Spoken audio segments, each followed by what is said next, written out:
Scalping करने में interest रखते हो, मतलब छोटे टाइम फ्रेम पर 9:15 पे खुलती है, तो ये 9:15 की कैंडल है। अब देखो मैंने आगे की कैंडल्स ली नहीं है और हम इसकी बैक टेस्टिंग करेंगे। तो ये मैं आज वीडियो बना रहा हूँ 27 मार्च को। मैंने तकरीबन पिछले 10 दिन का यहाँ पर डेटा ले लिया, तो 18 मार्च से हम शुरू कर रहे हैं। 18 मार्च से हम देख रहे हैं, ये बैंक निफ्टी का चार्ट है। ये हमारी 9:15 की कैंडल है। जो भी 9:15 की हमारी पहली 1 मिनट की कैंडल है, इसका आप सबसे पहले क्या करेंगे, एक लो मार्क कर लेंगे। ये मैंने यहाँ पर एक लो मार्क कर लिया। अब 9:15 के बाद आप क्या करने वाले हो, 9:16, 9:17, 9:18, 9:19 और ये 9:20। हमारे पास जब हम ओपन रेंज ब्रेकआउट की बात करते हैं, ये स्टार्टिंग की रेंज आ गई है। 9:15 से लेकर 9:20 तक मार्केट ने ये मूवमेंट दिया है। तो हमारे पास लो आ चुका था और इसके बीच में कोई हाई नया नहीं बना, तो मैं यहीं पर इसके ऊपर का एक हाई लगा दूंगा। अब देखिए, क्योंकि हम 1 मिनट के टाइम फ्रेम पर हैं, अब हमें देखना है आगे क्या होता है। इस स्ट्रैटेजी में हम क्या करेंगे, ज्यादातर लोग ओपन रेंज में क्या करते हैं, ये जो रेंज बनी है इसके ब्रेकआउट का वेट करते हैं। अगर ऊपर गई तो ऊपर का ट्रेड ले लेंगे, नीचे गई तो नीचे का ट्रेड ले लेंगे। हम जल्दबाजी नहीं करेंगे। हमें क्या करना है, अगर हम प्राइस एक्शन को समझते हैं तो प्राइस एक्शन किस तरीके से रिएक्ट करता है आप इसे समझिए।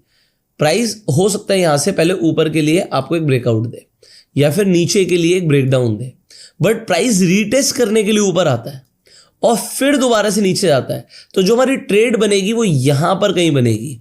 जो अगर प्राइस ऊपर जाता है, हम वेट करेंगे, रीटेस्टिंग का नीचे आने का वेट करेंगे, और फिर जब प्राइस दोबारा से ऊपर जाना शुरू करेगा तो हम यहां पर ट्रेड लेंगे, ना कि यहीं पर ट्रेड ले लें।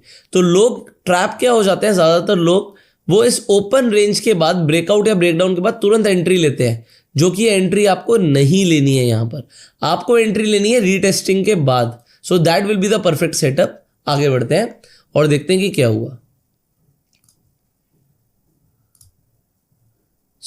हमने यहां पर एक हाई मार्क कर लिया, लो मार्क कर लिया, और हम अब आगे बढ़ना शुरू करते हैं। प्राइस ऊपर जा रहा है, हम वेट किस चीज का कर रहे हैं, हम दिस।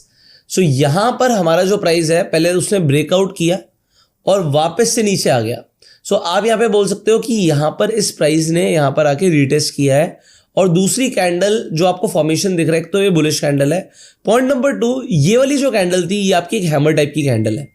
आपको एक हैमर फॉर्मेशन दिख रहा है, उसके बाद आपको एक बुलिश कैंडल दिख रहा है।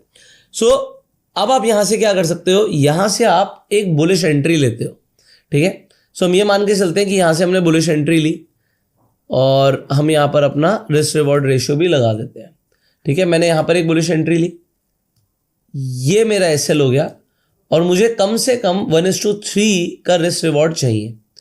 अगर आप बिगनर हो तो 1:2 भी ले सकते हो, बट ये मुझे मिनिमम चाहिए।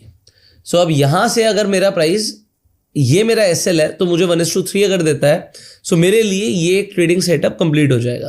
अब देखो, ज्यादातर लोग क्या करते हैं, जैसे ही ब्रेकआउट आया उन्होंने ट्रेड ले लिया, फिर वो देखते हैं अरे प्राइस तो नीचे जा रहा है, बट हमने थोड़ा पेशेंस के बाद ट्रेड लिया है। आगे देखते हैं क्या होता है, ठीक है। यहीं से कंटिन्यू करते हैं। ओके, अभी तक हमारा टारगेट अचीव नहीं हुआ है, वेट कर रहे हैं। ऑलमोस्ट टारगेट के पास पहुंच चुका है।